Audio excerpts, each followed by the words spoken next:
Adlaw nga Biyernes karon mga kaigsuunan, petsa 21 sa bulan sa Enero tuig 2022. Ang pagbasa kinutlo gikan sa Ebanghelyo sumala ni San Marcos, Kapitulo 3, versikulo 13 ngadto sa 19. Unya mitunga si Jesus sa bungtod o gitawag niya ang mga tao nga buot niyang pilion, nanuol sila kaniya. Nagpili siyag napulog duha nga iyang gitawag og mga apostoles. Mingon siya kanila, "Gipili ko kamo aron makig-uban kanako. Unya ipadala ko kamo aron pagwali og makabaton kamo gahom sa pag-abog sa mga yawa."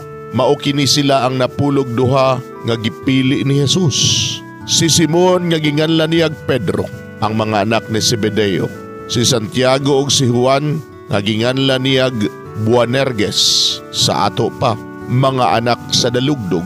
Si Andres, si Felipe, si Bartolome, si Mateo, si Tomas, si Santiago nga anak ni Alfeo, si Tadeo, si Simon nga Cananeo, og si Judas Iscariote nga nagbudhi kaniya. Mga igsuon, ang Ebanghelyo sa Ginoo. Daygon ikaw, O Kristo.